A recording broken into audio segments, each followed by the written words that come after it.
And our next stock in focus is Gensol Engineering after the company came out with its statement responding to rating downgrades.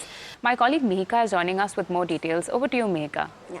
Gensol has responded with, talking about how it's going to lower its debt, but that's not seemed to make an impact on the market sentiment. The stock is down 10% today, 40% in the last 5 days, and this the weakness is mainly because of the credit rating downgrades made by CareEdge and ICRA Ratings, and these downgrades were done because on the short-term liquidity mismatch. Now, the company's released a statement stating that they understand the concerns that the downgrade have raised, and they're committed to addressing concerns to all the stakeholders, but they do deny any involvement in the falsification claims. These claims were made by ICRA, talking about how Gensol was falsifying its debt obligation payments, and they're going to set up a committee to review the matter.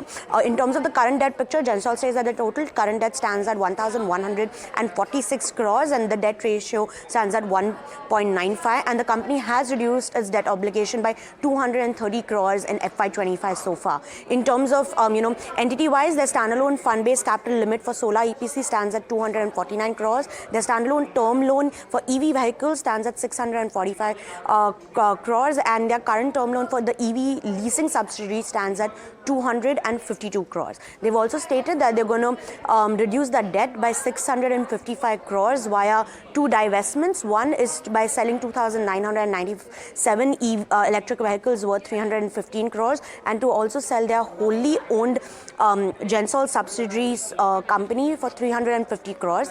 In terms of their key financial numbers reported, they did state that their order book is more than 7,000 crores, which shows revenue visibility. Their revenue is up 42% year on year to 1,056 crores in 9 months FY25, and EBITDA and net profit have also seen an 89% and a 34% annual uptick respectively.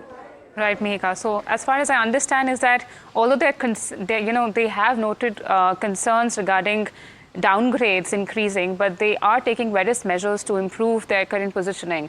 Now, another stock in focus is Zydus Life Sciences, but after the company gets a nod from US FDA for its cancer drug. Varsha is joining us with more details on the approval and the future outlook of the company. Zydus has received an approval for a cancer product called dasatinib, which has almost $180 million of sales in US, and this product will be manufactured in Zydus Ahmedabad facility.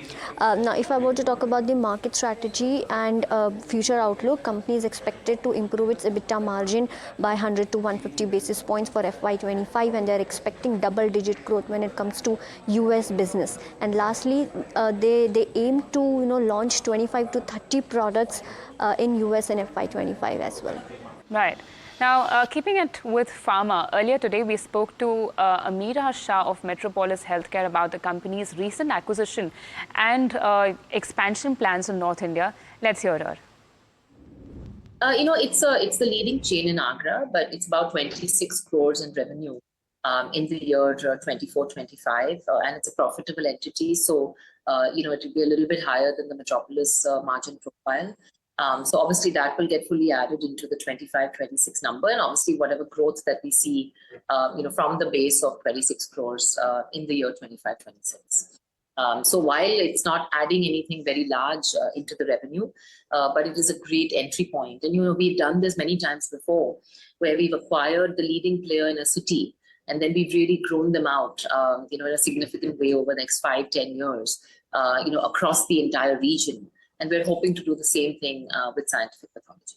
I think across North India, there are some markets in which we believe that we would continue to like to get deeper. We're quite strong in Punjab, where, now, of course, in UP, we've made a great entry. We have a fair amount of business in Delhi, but, even markets like Haryana, Rajasthan, Uttaranchal, Uttarakhand, I think these are all markets in which we would love to, have, again, good entry points and grow from there. So certainly keeping our eyes open and continuing to watch, how we can incorporate the best quality of labs across India under the Metropolis umbrella.